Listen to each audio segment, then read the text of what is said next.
chapter 11, verse 1 through 7. The Bible says, now faith, I'm reading from the New American, but I want to cite this part from the King James. I like how it sounds. Now faith is the substance of things hoped for, and the evidence of things not seen. For by it men of old gained approval. Verse 3, by faith we understand that the worlds were prepared, the worlds were made, they were fashioned by the word of God, so that what is seen was not made out of things which are visible. By faith, Abel offered to God a better sacrifice than Cain, through which he obtained the testimony that he was righteous, God testifying about his gifts through faith. Though he is dead, he still speaks. By faith, Enoch was taken up so that he would not see death. And he was not found because God took him up. For he obtained the witness that before his being taken up, he was pleasing to God. And without faith, it is impossible to please him. For he who comes to God must believe that he is, and that he is also a rewarder of those who seek him. Verse 7, by faith Noah, being seen in reverence, prepared an ark for the salvation of his household, by which he condemned the world and became an heir of the righteousness which is according to faith. For a few moments, I want to sit with you under the title, Boom Boom. Father God, we thank you. We thank you for being God, period. I pray this morning that you would be no less God, and that you would begin the process of our salvation once again, as you did it before, in your self-revelation. God, reveal yourself this morning. Because if you are truly revealed, if you are honestly seen, change must come. God, I ask if anything outside of you seeks to come out of me, that you would sit me down and shut me up. Because God, if I'm seen here this morning over you, all of these people under the sound of my voice will be lost. So take the throne, take the stage, draw our attention, fix our gaze. In Jesus' name we pray. Amen. Boom, boom. Somebody say boom, boom. I have to admit, for the last couple of weeks, I've just been teaching. We've been digging through the text. And I love it. I love teaching. But I haven't really cut loose in a while. So I want to ask that this morning you allow me to just preach for a little bit. Is that okay? I want to have some fun. But I want to start it by inviting you to take part in what it is that God showed me this week. Somebody say boom, boom. Now you may be asking yourself, and if you're bold, asking your neighbor, well, why is Pastor having us recite this nonsensical phrase over and over again, boom, boom? Well, because it is just that. It's nonsensical. It does not make sense. There's no reason behind it. There's no rhyme behind it. It's just a phrase as it is. Boom, boom. But some of you grew up in the time that I grew up in, a little bit before, and so you may be familiar with a song that begins with those two words, boom, boom. There's a song we used to sing, and some of you may have been too cool to sing it, so you did not sing it. But if you were uncool like me, if you were the middle of three children and you had nothing to lose or gain, you had no capital to burn, and you did not mind making a yourself every now and then, you would stand up in front of people, burst out into song that would go something like this: boom, boom, ain't it great to be crazy? Boom, boom, ain't it great to be crazy? Giddy and foolish the whole day through. Boom, boom, ain't it great to be crazy? Some of you are singing it with me because some of you know it. This song, I see my crazy folk in here. This song is a song that was sung for the sole purpose of having fun. But it recognized, it was predicated on one thing. In order for you to have this fun or have this experience in its fullness, you had to be willing to look crazy.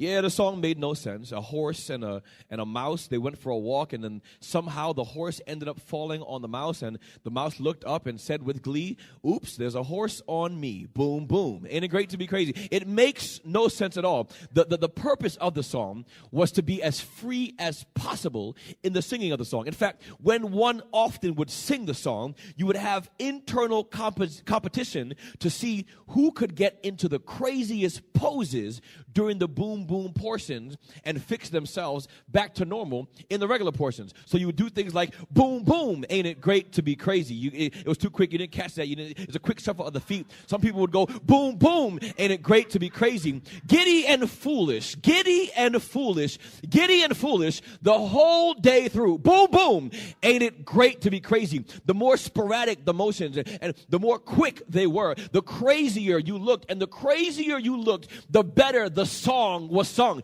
Often we would gather into groups of 10 or 20 and scream at the top of our lungs while making the most ridiculous poses. Boom, boom, ain't it great to be crazy? We do it in ways where people would not expect it. You can't really do it now because of the way our nation is built. People might run and call the police because a bomb threat was called, but people would walk into classrooms. They'd walk into auditoriums. They'd walk into cafeterias. They'd walk into playground settings, and at the top of their lungs, tipping their head back, putting one arm on their shoulder, they would shout out, boom, boom, and everyone would scream, ain't it great to be crazy? Because the song was made even better the crazier you looked. I think the writer of Hebrews was a fan of this song. I believe it in my heart that the writer of Hebrews knew this song and sung it on a daily basis. I can see him strolling through Galilee. Boom, boom, ain't it great to be crazy? People looking at him as if he was insane, but he did not care. You're asking me, Pastor, where do you get this from? How can you make such a bold claim that the writer of Hebrews would know and love this song? Well, if you look with me in the 11th chapter of Hebrews, you will stumble along what we as Christians have come to refer to as the Hall of Faith. And as you read through the Hall of Faith, something jumps out at you.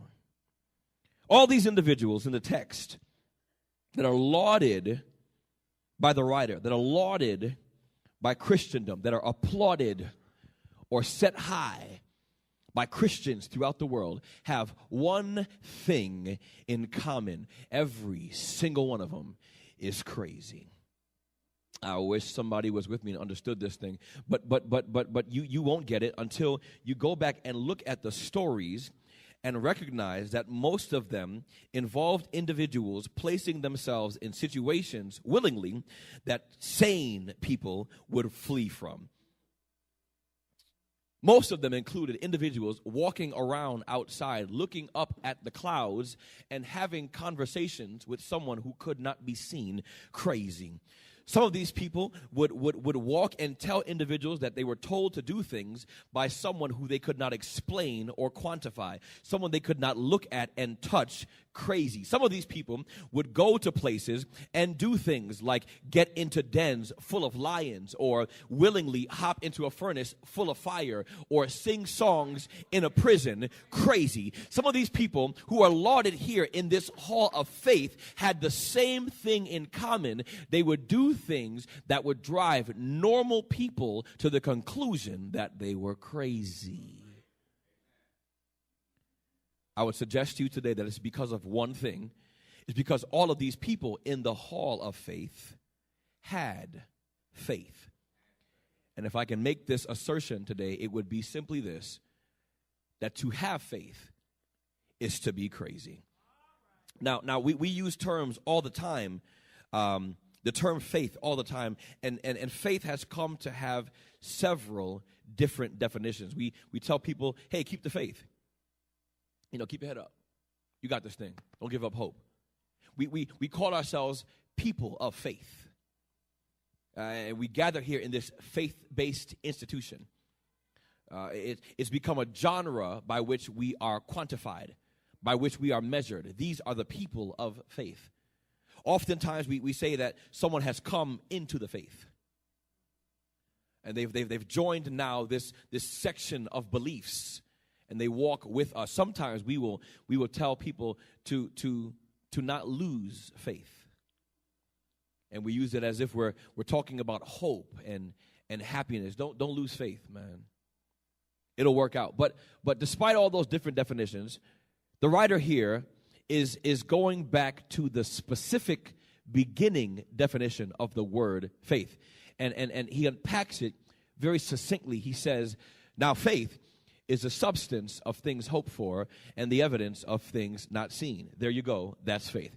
Some of you, though, like me, are scratching your head because this definition makes no sense at all in its first reading. So you read it again. Faith is the substance of things hoped for and the evidence of things not seen. Now, most people would give up there because I just can't get it. It makes no sense to me. I will understand it better by and by. But I pause, and if you're like me, you might pause in your reading because as you go further, you'll find the writer says that it is in fact impossible to please God without faith. And since I want to please God, I need faith. And since I need faith, I need to understand what you are really talking about when you say faith is the substance of things hoped for and the evidence of things not seen. This thing is a mystery to me. I'm not that good at gestures. I don't play Pictionary for fun. I don't know what you're talking about. So unpack this thing in plain English for me. The writer said, okay, cool, I can do this thing.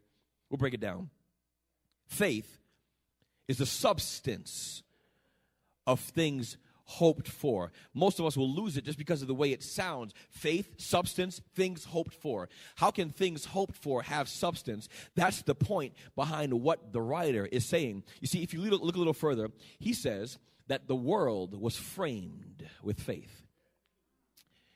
He says the world was called into existence and it was fashioned together by things that cannot be seen. So while we are viewing the visible, while we can see the trees and the grass and take note of the flowers and we can gaze at the birds and we can watch the stars and play in the waves and touch and feel the air, while we can see these things, they're visible and tangible. What they were made by are things that are intangible. Faith is the substance of things hoped for. But it still does not click for me. And so I want to put this thing in 21st century terms. Any carpenters here? Brother Clark here today? We have a few, just a couple. I see you.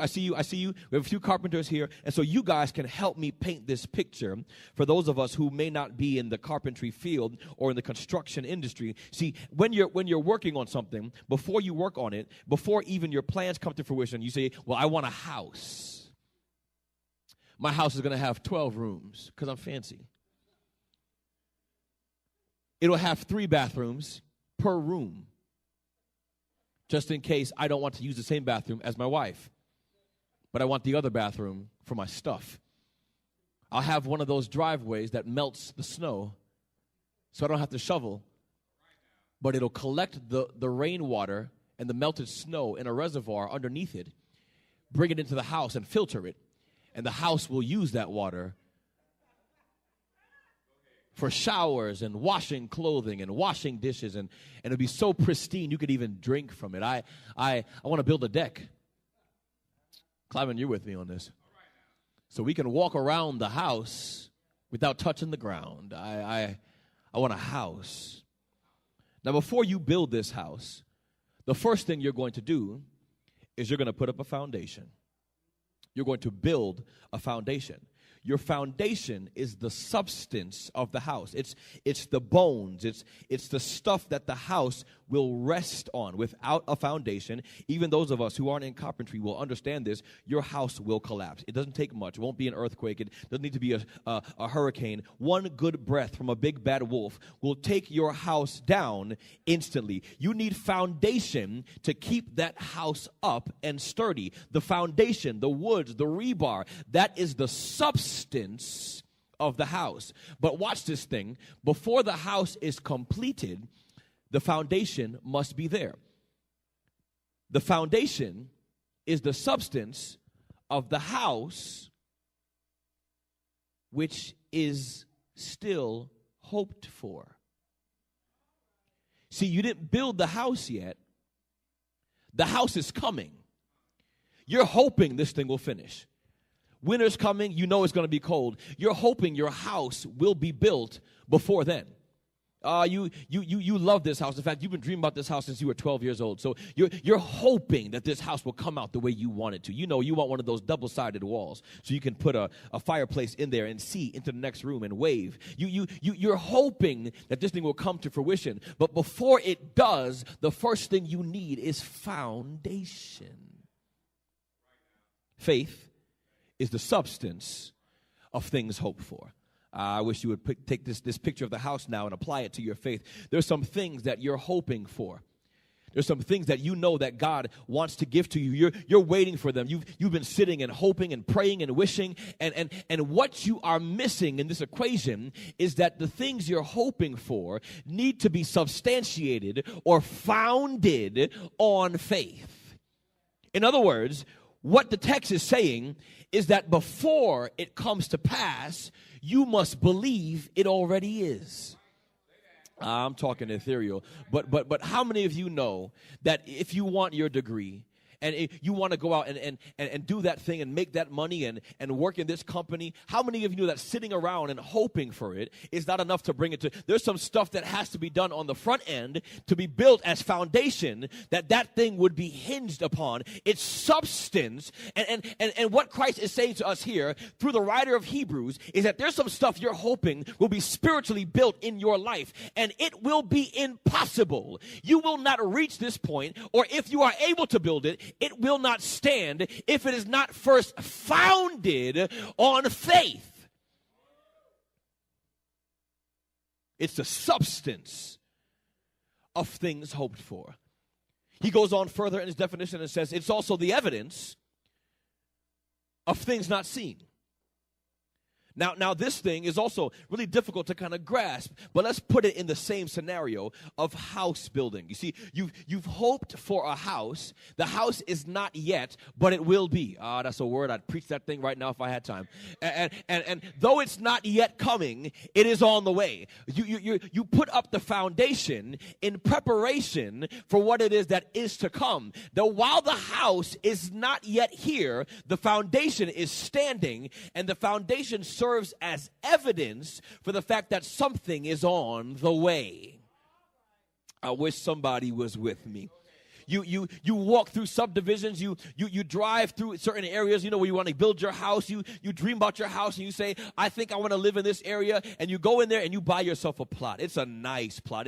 It's right off a lake, and there are pretty trees and birds that will wake you up in the morning with a chirp chirp here and a chirp chirp there. There's all kinds of stuff. The crickets play beautiful music at the nightfall, and you can just see them strumming their violin wings. This place is in the perfect position so that when it rains and it finishes and the clouds are being removed, the first place the sunbeam hits is your porch. This is the most beautiful plot in the world. You're ready. You're prepared. You go in and you buy that thing. And the first thing you do in preparation for the house that is to come is you put up some foundation. You build some substance there. You put down some faith. Now people who are driving through the same subdivision looking to buy their own plots and build up their own houses are able to look at this plot and see the framework. The house might not be there yet, but they know that something is on the way. You might ask them, well, how do you know that something's going to be built here? They say, well, I see the evidence of it right here.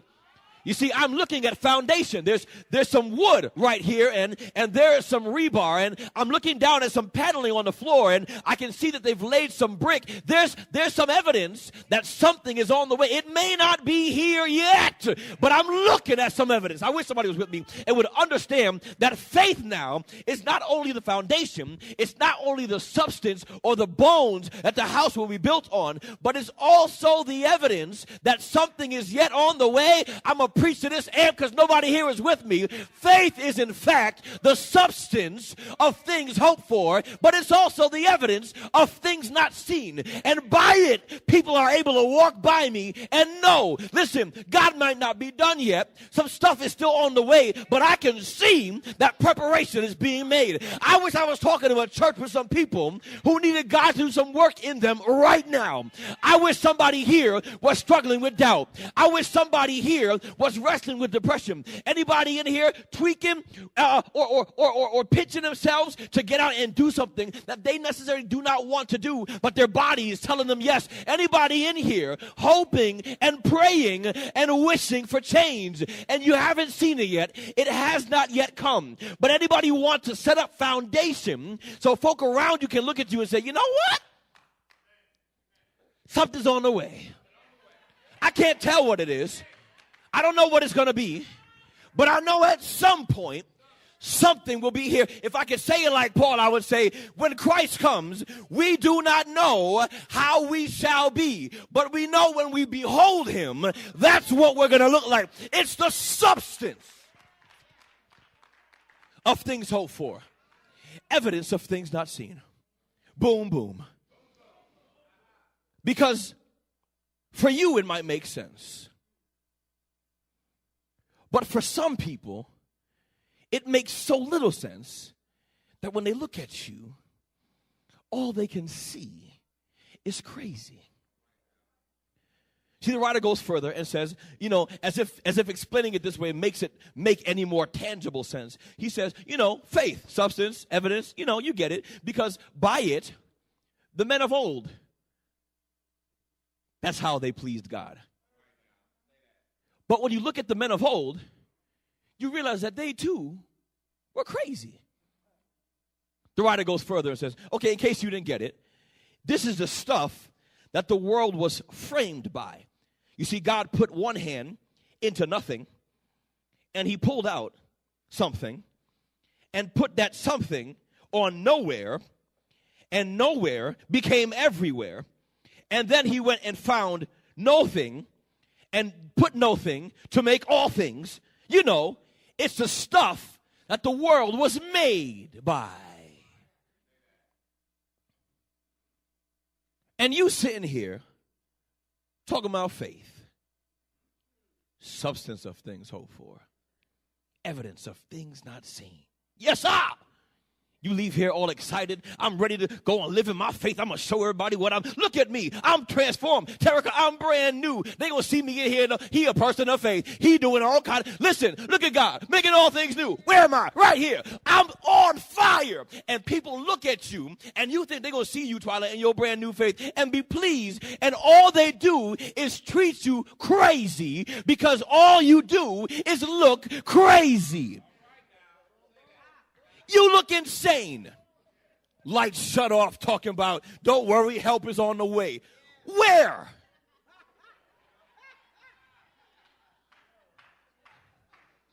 You look insane.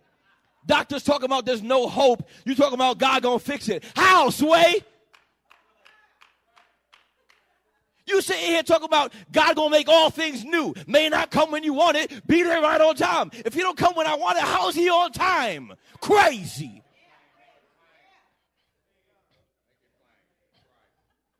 What you don't realize is the reason why the writer has constructed this hall of faith is so that you would be encouraged in your insanity. See, you're missing something. He's not giving you a cure for your insanity. He's not giving you a way to look sane in the midst of your insanity. He's telling you to go ahead and embrace your insanity. Wrap your mind around crazy, and then wrap that crazy mind around crazy situations. And to encourage you, he gives you a list of crazy people.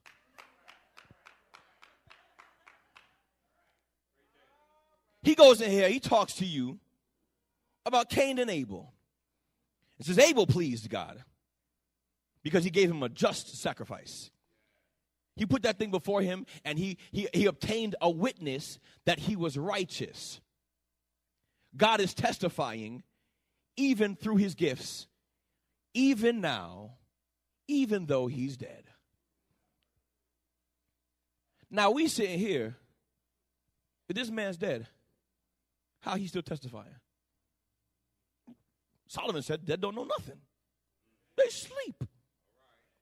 What are you testifying about? Watch this thing, though. Because this man was so willing to do what God said, how God said it, despite how crazy it might make him look. we are able to look back and see how God was pleased. We're able to look forward and see what God will do. And we're able to say, God, substantiate me in this crazy. Not enough for you? He goes on and talks about some other folk. He reminds you of Moses. And talks about how this thing was going on and God told Moses to do a certain thing. And Moses looked crazy. But I want to suggest to you that Moses is listed here in this hall of faith so that crazy people will know this. This for y'all who taking notes. When God says, my ways are not your ways, and my thoughts are not your thoughts, they're above yours and beyond yours. What he is in fact saying is not, don't think. What he is saying is that, hey, I can do exceedingly and abundantly above all the stuff you ask or think.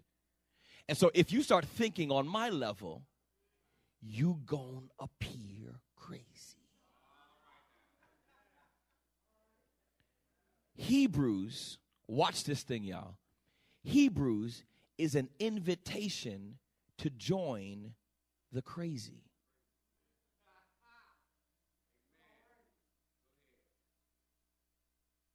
This scares some folk. Because I don't want to be crazy. But that's because we've attached so many negative connotations to crazy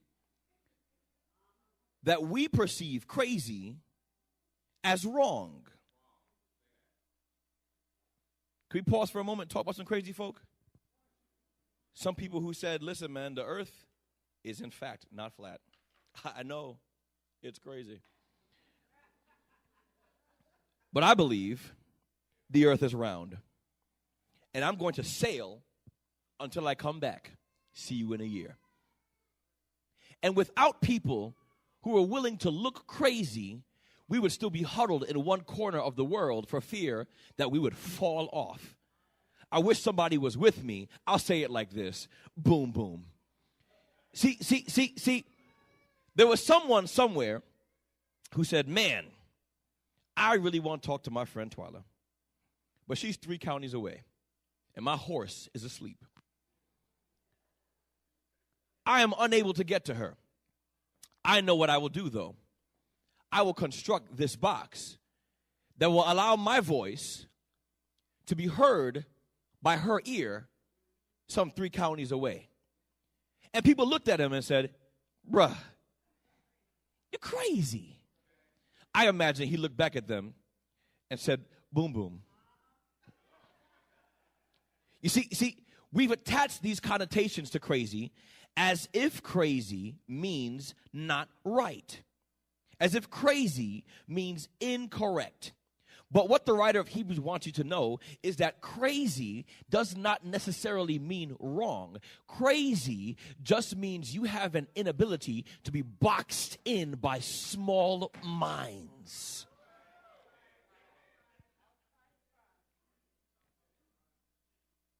I wish someone was, whew. There's a line by the Joker, by Lex Luthor.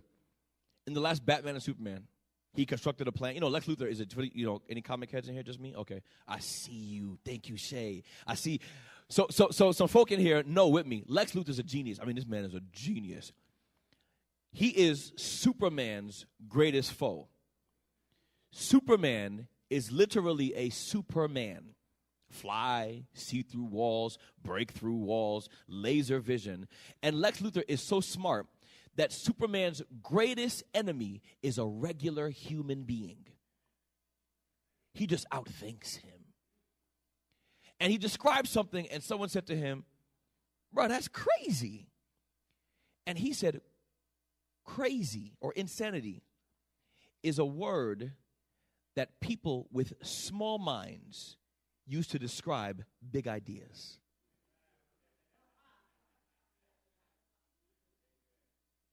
And I need someone to get this thing. This text here says it is impossible to please God without faith. And we miss it in the reading. So I want to break this thing down and contemporize it for you just for a moment. I believe it's like this. God comes to you and says, I want to make you the head and not the tail. God comes to you and says, you're living in defeat, and I want you to realize that I've already won for you victory. That's a big idea. It's a huge idea to live in the tension between the now and not yet. To realize that God has already won something, but to not yet see the results of that winning. It's a huge idea. God comes to you and says, I need you to understand this. And you look at God and say, that idea is too big for me to wrap my mind around. It's crazy. And God is displeased. He's not displeased because he's angry.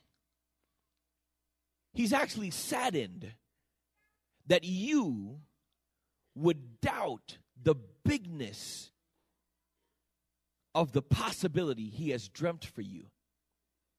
Because you've compared its bigness inaccurately to him and perceived that it is bigger even than him. You can't please him if you think he's smaller than the stuff he's telling you. You can't please him if you think the things he's spoken to you, he can't bring about. I want to talk to someone just so you get this. My wife, she walked out good, so I can be free. She often makes jokes about my height. Now, I am taller than her. I got to let that be known. Even in heels, I have her by a ½ inch. But oftentimes, stuff will happen in the house that she can't reach. And I'll walk over to get it for her, because I can reach it. But before I can stick my hand up to that high shelf and grab it, she's already opened her mouth and said, you can't reach that? Go get a stepladder. That does something to me, man. I don't, when your spouse don't think you're able to do something, especially when you can, you can't please me like that. I'll see her struggling with bottles sometimes. And you know, this is a secret, ladies. Even if you can open a jar by yourself, give it to your husband to do it. My whole day, I'm walking around the house. What else need me to do? You need me to vacuum too? I'll do that too. But my wife, she's a real strong woman. And she can do things on her own. Even the things she can't. She gonna make this happen. So I'll come over and take the jar from her, because I'm gonna open it. Before I can twist this jar, the first thing she says is, you better go get some gloves because you can't do it. I've been in the gym. You know what that does to me? As the person who came to provide for you, I wish you would get this. As the person who came to provide something for you that you could not provide for yourself, and I approach you and I'm instead greeted with, that's impossible for you to do, it kills me on the inside. It's impossible to please me if you're doubting the stuff I come to you with, because it's too crazy. And for many of you, God has spoken something to you on today, last week, last month, last year, that he would give to you, that he would do for you, that he would open for you, and he would open doors and make ways and put you in places and defeat stuff and clean things out and set you up and turn you around and make you straight and fix all the stuff that's broken. And you looked at him like, that's crazy. Text says it's impossible to please him. But not only is it impossible to please him, Because you think it's too crazy for him to accomplish, you never allow it to be the foundation for the stuff you're hoping will come. And so that stuff never arrives because you have not built a foundation of faith for God to place it on. It's the substance of things hoped for, the evidence of things not seen. And so in your doubt of God's ability, you forfeit the things he's promised to you. God said you need some faith in this thing. It's important. It's impossible to please me without it. And if you don't have it, I can't hinge the stuff I've promised you on it. I can't do nothing for you without this faith. The writer understands this, though. And so he's giving you this list of individuals because he knows that today you're going to walk out of here with a newness of mind, with a resurgence in your spirit, believing all the stuff God told to you, all the things God said he would do. And you would walk out of here, and you would get yourself home, and the reality would set in around you. You'd realize you had not accomplished this stuff. You can't see it yet. And not only would the reality press in on you, but then the folk around you who you've opened your mouth and shared your dreams to will doubt you and tell you God can't do that. You got baptized? What's that supposed to mean? You nasty. I see your stuff. And you would leave here, and instead of feeling empowered, you would feel crazy.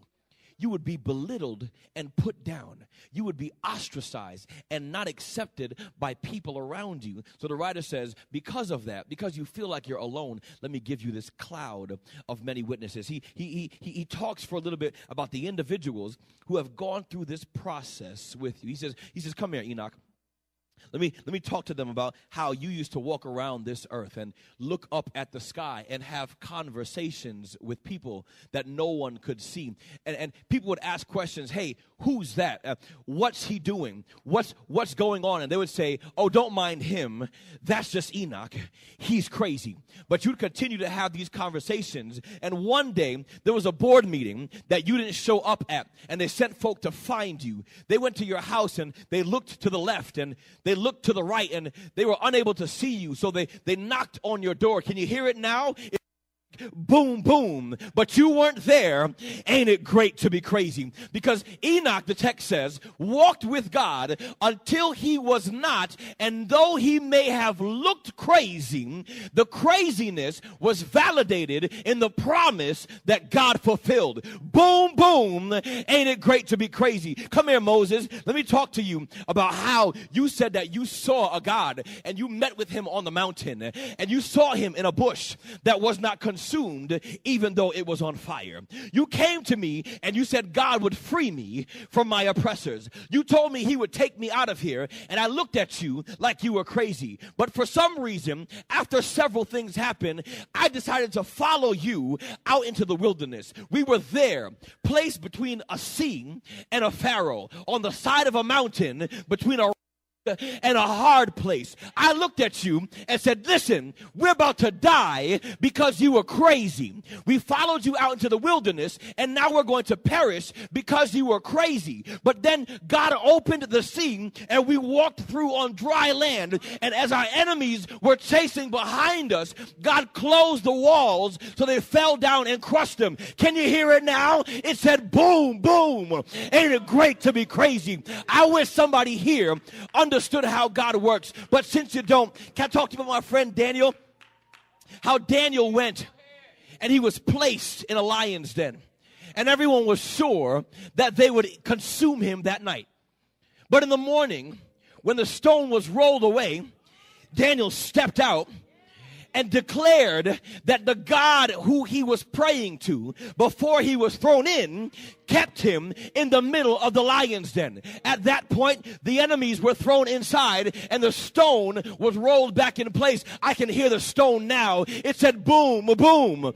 Ain't it great to be crazy? Come here, David. People don't know that you slayed a giant. But before you slayed that giant, you set foot on the field, and the giant mocked you because you were a boy who came at him with stones and sticks like he was a dog. But he stood in front of you with a shield and a sword and an army of 10,000s who were ready to destroy you and everything you stood for. But you went and picked up your stones and put it in a sling and moved that thing around your head in such a fashion, declaring that God stood with you, and therefore you weren't by yourself. The rock left that sling and struck that giant right in the head, and that giant hit the ground. Can you hear what it sounded like? Boom, boom.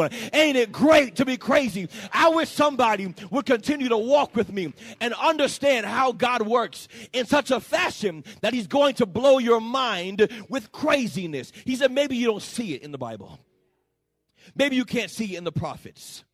Maybe you can't see it in those who came before me. So I'm going to step down here into your situation, and I'm going to walk through this life.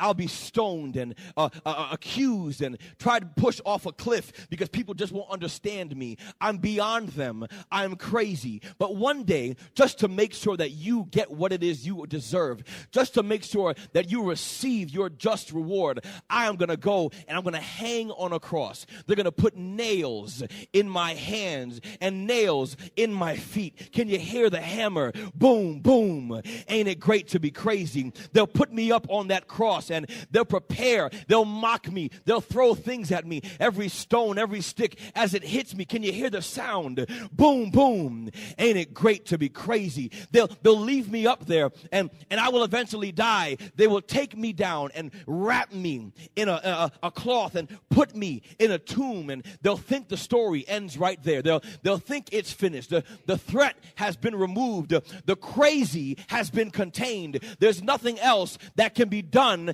to me. It's finished. But on the third day, before the sun rose, I'm going to make sure that I roll this stone away with an earthquake that comes. Can you hear the rocks cry out? Boom, boom. Ain't it great to be crazy? I'll roll the stone of my own tomb away. Can you hear it? Boom, boom. Ain't it great to be crazy? The soldiers will drop to their knees. Can you hear it? Boom, boom. Ain't it great to be crazy? I'll be collected to my Father. I'll be seated at the right hand of God. But that's not how the story is going to end. My Bible tells me that at some point, I've been talking about it, and people look at me like I'm crazy.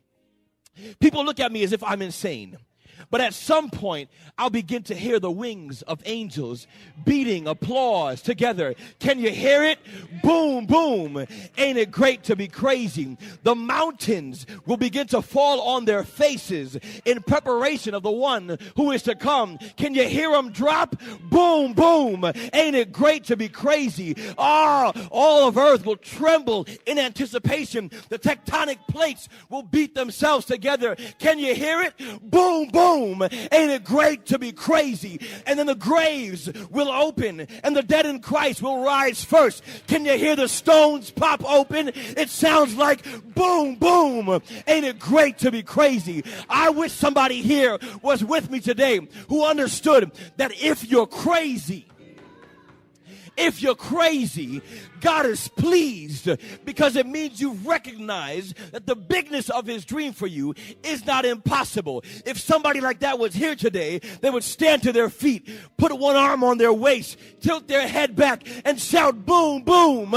Ain't it great to be crazy? Boom, boom. Ain't it great to be crazy? Giddy and foolish the whole day through. Boom, boom. Boom, boom. Ain't it great to be crazy? Text says you can't please him. You can't please him. You can't please him until you're crazy. Until you're listed in here. Blind like Samson. Source of your strength cut off. Chained to 2 pillars. But knowing that your strength isn't in your hair, it's in the God that nobody can see. The God that only the blind man can see. And so you say your prayer and lean on those pillars. And those pillars begin to fall. Can you hear them? Boom, boom. Ain't it great to be crazy? I wish somebody here today would get this thing in your spirit. It is impossible to please God without crazy faith. And if you want to experience the fullness of what God has for you in this life, you need to have some screws loose, pulling words out the air like Bluetooth. You need to be completely off your rocker. You need to be someone who does not put faith in the things that can be seen, but instead uses it to substantiate that which cannot be seen. You need to have some crazy faith. You think it's over for you? You think it's done? You've lived your life. You've been used and you've been using. You've been abused and you've been abusing. There's nothing good in you. You think it's done for you, but God has spoken to you and said, that's when I want you the most. Don't look at him as if he's talking out the side of his neck. Instead, embrace the crazy. Boom, boom. Ain't it great to be crazy? It's not over for you. God can do a work in you. If God could rescue the thief on the cross in the moment before he died, God can use you while you're still living. If God could reach into the grave and pull Lazarus from death, God can rescue you from your death-like situations. There's nothing too hard for God, but will you allow him to boom, boom?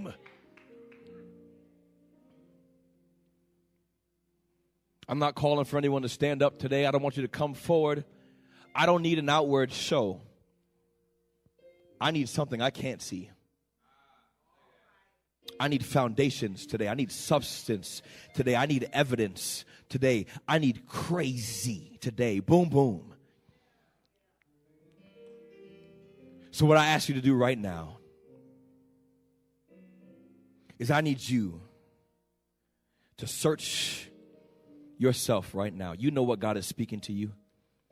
You know what he's declared over you. You know what he's given you victory of. What drug he's released you from. What habit he's unshackling you from. What mentality or mindset he's rescuing you from. What friends or situations he's delivering you from. That stuff you think you can't escape from, you see it. You see it. You see it. He's been speaking to you that he has more for you, that he's bigger for you, that he's bolder for you. And you've been looking at him like he's crazy, but you've heard him. You've heard it say it. I need you to call out in the darkness like Samuel, speak, Lord, for your servant hear it. I need you to be crazy today. You recognize what he's saying to you. I need you in your spirit right now to ask God to help you build some crazy faith, to prepare you for the thing he's bringing to you, prepare you to the thing he's bringing you to. I need you to take some time right now and ask God to do what he needs to do in you to substantiate the faith you have right now. As you're doing that, I want to use this moment to do what the writer of Hebrews does. I want to encourage those of you who've been walking and wrestling in crazy faith. You've been living some 20, 30, 40, 50 years and have not yet seen the fulfillment of what God has promised you, but you're holding on. You're continuing to thrive. The writer says there's a cloud of many witnesses that is applauding you even now as you hold on. I wish I had time to walk through this text, but the writer himself says that I can't list all the things that are going on because I would not have the time or the space in this text to tell you the stories of individuals who had faith like yours. I want to encourage you to continue to wrestle in your faith. And I want to pray for everyone in this space right now that we would hold on despite the call to let go of the crazy. Father, you hear each and every one of us right now. You see us.